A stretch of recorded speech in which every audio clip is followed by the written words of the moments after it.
어제 민수기 33장에서 가나안 입성을 앞둔 이스라엘에게 하나님께서 가나안에 입성하게 되면 무엇을 해야 할지를 말씀하셨죠. 기억나십니까? 우상을 제거하고 약속한 땅을 순종함으로 차지하고 그 땅 거민들을 몰아내라라는 것이었습니다. 이것은 단순한 명령이 아니라 하나님의 백성이 세상 가운데 거룩하게 살아갈 수 있는 영적인 원리라고 말씀드렸습니다. 그래서 제거할 것은 제거해야 한다. 반대로 지켜야 될 것은 반드시 지켜야 된다. 하나님의 약속, 하나님의 말씀을 믿고 순종하며 살아가는 그런 삶. 그래서 오늘 민수기 34장 1절에서 15절까지는요, 하나님께서 이제 가나안 땅에 들어갈 이스라엘에게 그들이 거주하게 될 가나안 땅의 경계의 이 선을 말씀해 주십니다. 그래서 북쪽, 남쪽, 동쪽, 서쪽 그 경계를 지정해 주시는데 2절에 보니까 너는 이스라엘 자손에게 명령하여 그들에게 이르라. 너희가 가나안 땅에 들어가는 때에 그 땅은 너희의 기업이 되리니 곧 가나안 사방 지경이라 이렇게 말씀하고 있습니다. 그러면서 3절부터 5절에는 그 지경, 그 경계를 구체적으로 정해 주시는데요. 제가 다시 읽어드리면 이렇습니다. 너희 남쪽은 에돔 곁에 접근한 신광야니 너희의 남쪽 경계는 동쪽으로 염해 끝에서 시작하여 돌아서 아그립밤 언덕 남쪽에 이르고 신을 지나 가데스바네아 남쪽에 이르고 또 하달 아사를 지나 아스몬에 이르고 아스몬에서 돌아서 애굽 시내를 지나 바다까지 이르느니라. 이렇게 경계, 이 지경을 말씀해 주시는데 우리는 종종 이 지경, 경계라고 하는 이 말을 들으면 어떤 느낌으로 다가옵니까? 조금 불편하지 않습니까?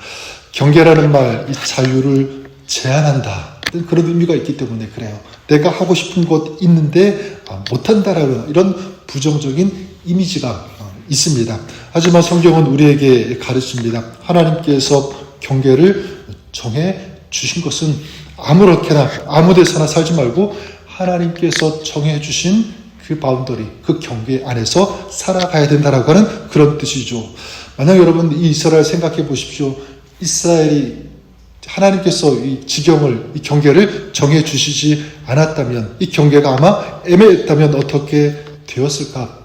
아마 이스라엘 백성들은 가나안 땅에 들어가서 또 욕심을 부릴 수도 있었을 것입니다. 또 땅을 넓히려고 그러지 않았을까? 이건 뭐가 의미되냐면 하나님께서 정해주신 또 하나님께서 약속하신 그 축복, 거기에 만족하지 않고 또 욕심을 가지고 막 자기의 노력, 어떤 인간적인 어떤 그런 욕망과 욕심을 가지고 그렇게 다른 나라 또 다른 이 지경을 빼앗으려고 하지 않았을까? 그러다 보면 하나님께서 허락하신 그런 축복 또한 또 빼앗기게 되는 이런 오류를 범하지 않게 되었을까? 그런 생각을 해보게 되는 것입니다. 따라서 이 경계를 설정하신 것은 어떤 억압이 아니다. 이건 보호, 복 주시기 위한 은혜의 선포라는 것. 그래서 이 경계를 정해주신 것은 단순한 행정적인 조치가 아니라 하나님의 주권, 하나님의 인도하심을 상징하는 아주 신앙적인 조치다라고 말할 수 있는 것입니다. 자, 그렇다면 오늘 이 경계를 설정하시는 이 말씀, 이것은 오늘 우리에게 어떤 메시지가 되고 또 오늘 우리는 어떻게 적용할 수 있을까요? 분명한 사실은 무엇이냐면 하나님께서는 오늘 우리의 인생에도 경계를 정해 주신다는 것을 우리가 기억했으면 좋겠습니다. 어떤 경계가 있을까요? 여러 가지가 많이 있겠죠. 그 중에서도 도덕적인 경계, 그렇죠? 그 다음에 윤리적인 경계도 있고 또 재물을 사용하는 그런 경계도 있고 인간 관계에서도 경계가 있습니다. 가끔 어떤 분들은 이 경계를 넘어서 뭐라고 그러죠? 선을 넘을 때가 있는 그런 행동을 할 때가 얼마나 많이 있습니까? 그러니까 이 관계에서 이 선을 넘을 때가 있는데 아니다. 경계를 지켜야 된다. 이 선을 지킬 수 있어야 된다. 그래서 이 경계 안에서 이 선 안에서 살아갈 때 참된 이 진짜 자유를 누릴 수 있고요. 그리고 평안을 누릴 수 있고 더 나아가 하나님 나라의 이 보호하심을 경험할 수 있는 삶이 될 수 있다는 사실입니다. 예를 들면 어떤 한 어린아이가 엄마와 함께 마당에서 이렇게 뛰놀고 있었는데 마당에는 뭐가 있었냐면 울타리가 쳐져 있는 거예요. 근데 어느 날 그 아이가 엄마한테 묻습니다. 엄마 왜 울타리가 여기에 쳐져 있지? 저 밖에 더 넓은 세상이 있는데 넓은 세상에 빨리 뛰쳐나가고 싶어. 막 이제 그런 얘기를 했습니다. 그때 엄마는 조용히 웃으면서 말하기를 울타리는 너를 가두려고 있는 것이 아니라 너를 보호하기 위해서 있는 거란다. 밖에 나가게 되면 차도 있고 위험한 것들이 얼마나 많이 있는지 너는 아니? 이 울타리는 너를 억압하고 자유를 방해하기 위해 있는 것이 아니라 너를 보호하기 위해 있는 거란다. 근데 이 아이가 엄마 말을 듣지 않고 무시하고 울타리를 혼자 뛰어넘어가서 밖으로 나간 거예요. 그리고 그날 큰 이 사고를 당할 뻔했다는 것입니다. 그제서 이제 이 아이는 알았던 거죠. 울타리가 자유를 제한하는 것이 아니라 생명을 지키는 것이구나라는 것. 여러분 하나님께서 우리에게 주신 이 경계도 좀 마찬가지라고 생각합니다. 세상은 계속 끊임없이 유혹하죠. 네가 하고 싶은 것 마음대로 해. 네가 원하는 것, 너 생각대로 네가 말하고 싶은 것 얼마든지 해도 괜찮아. 이렇게 세상은 유혹하지만 하나님은 그러지 말라는 거죠. 그 경계를 지키라는 것입니다. 저와 여러분들이 그럴 수 있기를 바랍니다. 그렇다면 우리가 어떤 그 경계 안에 사는 것이 굉장히 중요한데 그럼 우리가 진정 거해야 할 곳 그것은 어디인가?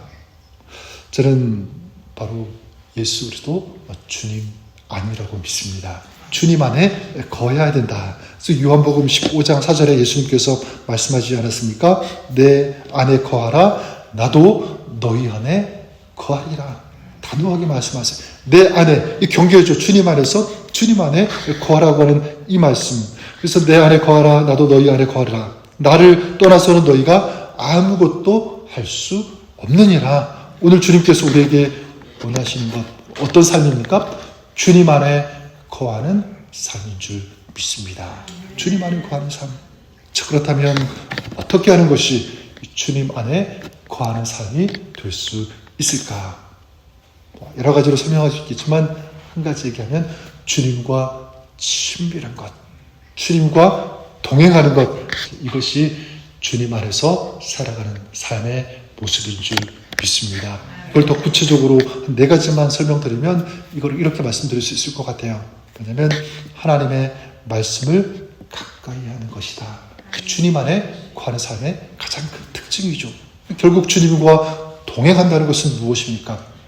남편과 아내, 우리 가족들과 함께 동행하며 산다는 것은 그들의 그 음성을, 그 이야기를 가까이서 자주 듣는 이게 동행하는 거잖아요. 마찬가지 주님과 동행하는 것, 주님의 말씀을 듣는 것인 줄 믿습니다. 여러분들이 주님과 동행하십시오. 그러면서 주님의 말씀을 사모하고 가까이 하고 그 말씀을 들으십시오. 그렇게 주님과 동행하는 주님 안에서 거하는 여러분의 삶이 될 수 있기를 주님의 이름으로 간절히 축원합니다. 그리고 또 한 가지 기도입니다. 기도가 주님 안에 거하는 것. 그래서 기도는요 단순히 주님께 무엇을 요청하고 구하는 그게 기도이기도 하지만 더 본질적인 그 의미는 주님과 교제하는 것. 기도이기 때문에 그래요. 그리고 주님 안에 거하는 삶 또 무엇이냐면 주님의 뜻에 순종하기를 힘쓰는 삶. 이것이 바로 주님 안에 거하는 자의 삶의 모습인 줄 믿습니다. 주님의 뜻에 순종하는 그 태도, 내가 주님 안에 머물겠습니다라고 하는 그런 마음의 표현이에요. 그리고 거룩한 의지, 결단이기도 합니다. 여러분들이 그럴 수 있기를 바라고요. 마지막 또 한 가지는 뭐냐면 주님 안에 거한다는 것은 주님의 몸인 공동체, 교회 안에서 살아가는 것이다. 우리 교회를 떠났으면 안 되는 거예요. 공동체 안에, 우리 믿음의 공동체, 예배 공동체 안에서 함께하는 것입니다. 그래서 교회의 머리는 주님이시고 우리는 누구의 몸이죠? 주님의 몸이기 때문에 예수님은 무엇을 통해 역사하시냐면 우리 교회를 통해 역사하여 주시는 줄 믿습니다. 그러니까 신앙 공동체와 함께 예배하고 함께 섬기며 함께 기도하고 함께 한다는 것은 굉장히 큰 축복이에요. 주님 안에 거하는 것이기 때문에 그래서 너희는 내 안에 거하라. 사람이 내 안에 거하지 아니하면 열매를 맺을 수 없다. 분명히 말씀하고 있습니다. 반대로 해석하면 주님 안에 거할 때 우리는 많은 열매를 거둘 수 있고 그 열매를 먹는 그 기쁨, 그 감격을 누릴 수 있게 되는 줄 믿습니다. 전 여러분들이 그러기를 바랍니다. 사람이 보기에 괜찮아 보이는 땅일지라도 여러분 주님께서 함께 하시지 않으면 그곳은 사망의 음침한 골짜기 같이 될 수밖에 없습니다. 하지만 반대로 내가 놓여 있는 그 자리가 사막 가운데 있다고 할지라도 주님께서 함께 하신다면 그곳은 푸른 풀밭 쉴만한 물가가 되는 줄 믿습니다. 그래서 오늘도 주님 안에서 주님과 동행하는 복이 있는 삶, 아름다운 믿음의 삶, 승리의 삶을 살아가시는 저와 여러분 우리가 될 수 있기를 주님의 이름으로 간절히 축원합니다. 하나님 아버지, 너희는 내 안에 거하라라고 하는 강력히 우리 인생에게 던지시고 호소하시는 주님의 음성을 저희가 듣고 삶의 자리로 나아갑니다. 세상은 우리를 향해서 마음대로 네가 하고 싶은 대로 네가 원하는 대로 하라고 하지만 오늘 우리가 있어야 할 곳 바로 주님 안인 줄 믿습니다.